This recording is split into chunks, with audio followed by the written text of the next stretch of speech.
आजकल पाकिस्तान में सदारती निज़ाम को लाने की बातें की जा रही हैं। पाकिस्तान में सदारती निज़ाम की एक हिस्ट्री रही है, लॉन्ग हिस्ट्री, और उसको सदर की पावर को ख़त्म करने के लिए एक लॉन्ग स्ट्रगल रही है। और फिर एक दौर हुकूमत ऐसा आया जिसमें सदर की पावर्स को बिल्कुल ख़त्म कर दिया गया, लेकिन सदर खुद बहुत पावरफुल रहा, और वो दौर हुकूमत सदर के नाम से ही याद किया जाता है, यानी कि जरदारी एरा, जो कि 2008 से 2003 तक रहा।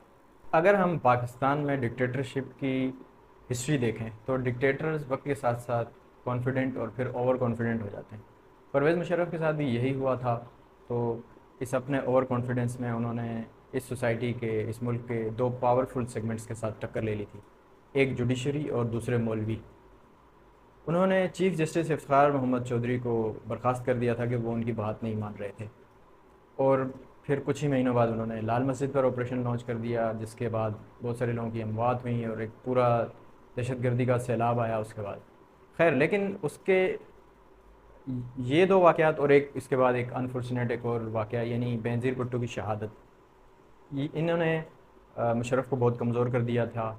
और फिर वो इलेक्शन करवाने पे मजबूर हो गए। और शुरू में तो ये था कि अब जब मुशर्रफ जाएंगे तो किसकी हुकूमत आएगी, वो नवाज शरीफ को वापस करेंगे या पीपी आएगी। वैसे नवाज शरीफ का शायद ज़्यादा वो बनता, लेकिन जब बेनज़ीर भुट्टो की का असिसिनेशन हुआ तो अब जो है ना, हमदर्दी का जितनी हमदर्दी थी वो पीपल्स पार्टी की तरफ आ गई। तो फिर इस तरीके से पीपल्स पार्टी की हुकूमत बनी और ये ट्रांजिशन हुआ मिलिट्री डिक्टेटरशिप से सिविलियंस के पास हुकूमत आ गई।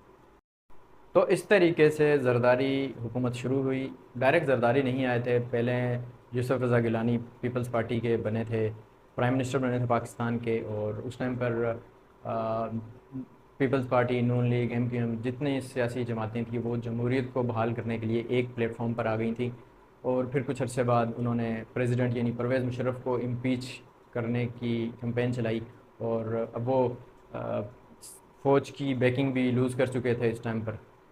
तो आखिरकार उनको रिज़ाइन करना पड़ा, और जान बचाने के लिए वो अपनी सियासी साख या फिर कानूनी कार्रवाई से बचने के लिए उन्होंने रिज़ाइन किया। और फिर वो गए। और फिर कुछ महीनों बाद प्रेसिडेंट का इलेक्शन हुआ और आसिफ जली जरदारी आए। और उसके बाद ये दौरे हुकूमत, इसमें बहुत सारा कुछ हुआ, बहुत सारे वाक़यात हुए। पाकिस्तानी पॉलिटिक्स जो कि आयरनीज़, कंट्रडिक्शन से भरी पड़ी है।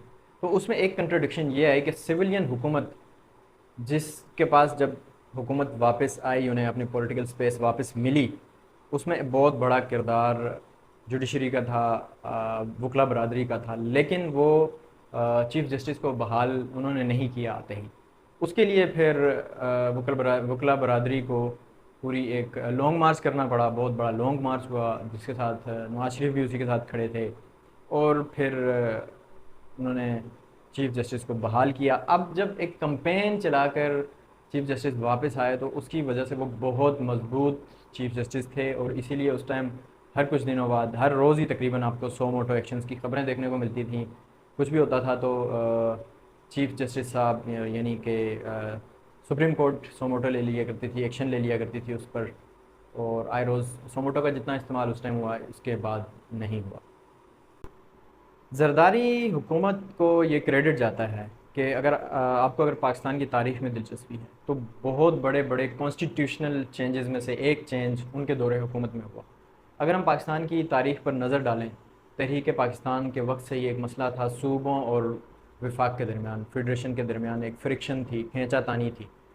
जब मुसलमान पूरे हिंदुस्तान में फैले हुए थे, कुछ सूबे ऐसे थे जहाँ पे मुसलमानों की मेजॉरिटी थी, उनको किसी और के से इत्तेहाद करने की, कोई नया सिस्टम लाने की ज़रूरत नहीं थी। उनको हर सूरत में हुकूमत में होना था अपने सूबे के, और वो अपने सूबे के फ़ैसले ख़ुद कर सकते थे।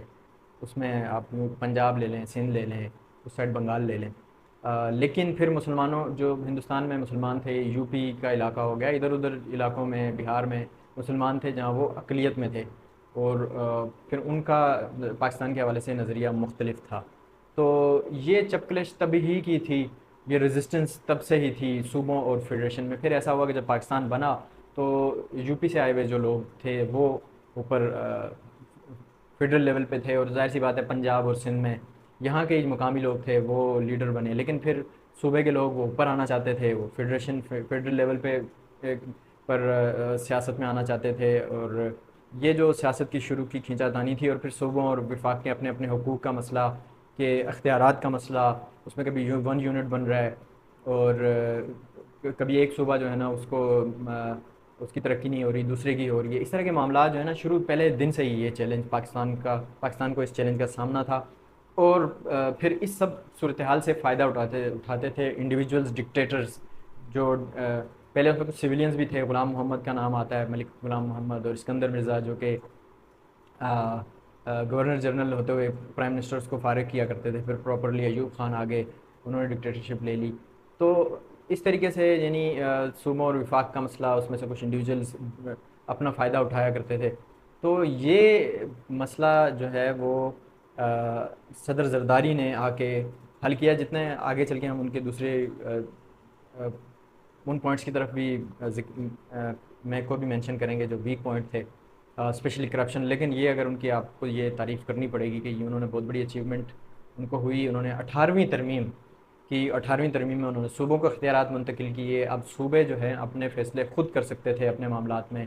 और इसी तरह से तरीके से NFC अवार्ड, यानी कि जो शेयर मिलता है, जो पैसों का जो शेयर मिलता है सूबों को, वो बहुत बढ़ाया, बहुत बढ़ा, सूबों को बहुत उन्होंने बढ़ा दिया। अब खैर ये डिबेट होती है कि मज़ीद इसको आगे बढ़ाने की ज़रूरत है, और इस सिस्टम को मज़ीद नीचे लाने की ज़रूरत है, डिवॉल्व करने की ज़रूरत है, ताकि जो है ना वो बलदियाती निज़ाम के लेवल तक था। क्योंकि एक आम बंदा जो है वो अपने जो है वो मेंबर कौमी असम्बली या सूबाई असम्बली से नहीं मुलाकात कर सकता हर एक शख्स, लेकिन अपने कौंसलर नाज़िम तक वो पहुँच सकता है आसानी से। तो इसलिए अब ये जहाँ पे पॉलिटिकली एक एम्पावरमेंट मिली है, उसके साथ साथ उनको सुब माली एम्पावरमेंट भी मिलनी चाहिए, और ये नीचे आनी चाहिए, ताकि मज़ीद जो है आवाम के जो अख्तियारात हैं, जो मज़ीद आवाम के करीब से करीब हो सकें। इसके साथ आते हैं अब जरदारी। ठीक है, उन्होंने एक बहुत बड़ा काम किया, लेकिन अगर उनका नाम करप्शन के साथ ना जुड़े, ऐसा नहीं हो सकता।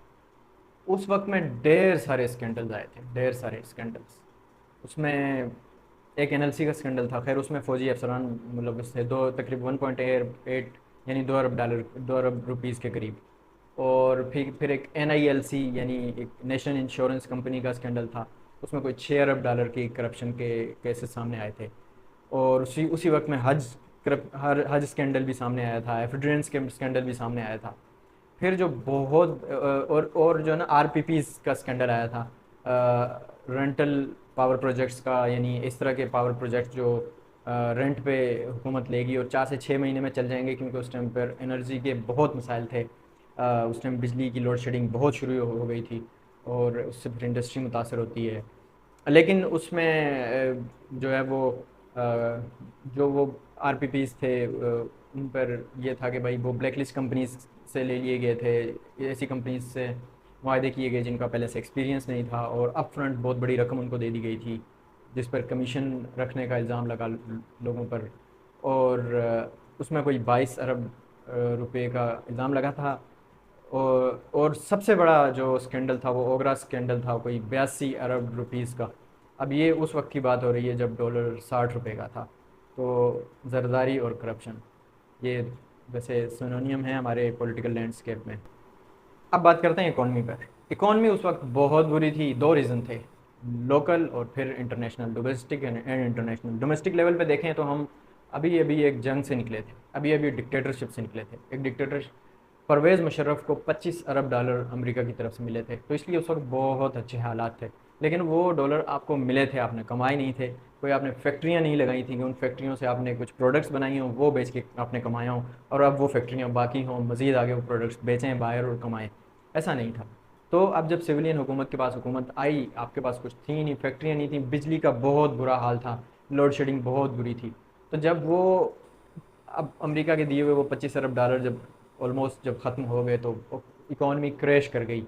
और उसमें कोई महंगाई 100%, 200%, 300% तक चढ़ गई थी।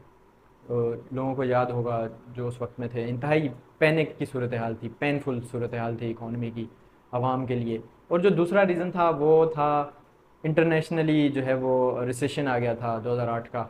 अमेरिका में जो उनकी हाउसिंग का जो सिस्टम है वो जो है ना बहुत बुरे तरीके से ब्रेक हो गया था, बहुत सारे कोलैप्स हो गया था, बहुत सारे बैंक्स उसमें वो डिफ़ॉल्ट कर गए थे। तो उसकी वजह से फिर उनका असर दुनिया पर होता है। और वैसे भी शायद हमारे जो बिजनेसमैन हैं वो बहाना बना के बैठ गए थे, तो वो कोई इन्वेस्टमेंट वगैरह या फिर लोगों को आगे तनख्वाहें देने के लिए या तनख्वाहें बढ़ाने के लिए तैयार नहीं थे, तो वो उसका भी इम्पेक्ट आया। और फिर इस तरीके से इकॉनमी तब बहुत बुरी थी। जरदारी एरा बहुत सारी हैपनिंग से भरा पड़ा था, बहुत बड़े बड़े इवेंट्स हुए उसमें। अगर हम मैं जिक्र करूं तो स्वात ऑपरेशन हुआ।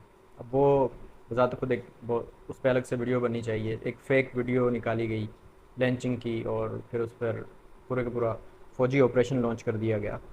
उसके अलावा ड्रोन हमले बहुत हो रहे थे उस वक्त में, जिसकी वजह से बहुत ज़्यादा सिविलियंस की, मासूम लोगों की जिनका जंग से कोई ताल्लुक़ नहीं था, उनकी जानें गईं। और फिर एक सलाला इंसिडेंट हुआ, उस पर अमेरिकन फ़ौज ने, नेटो अफवाज ने पाकिस्तानी चेक पोस्ट पे हमला कर दिया था, और उसमें शायद कोई 25 लोग बशमूल अफसरान शहीद हुए थे, जिसकी वजह से नेटो सप्लाई रोक दी गई थी और पाकिस्तान और अमेरिका के रिलेशन बहुत लो लेवल पे चले गए थे।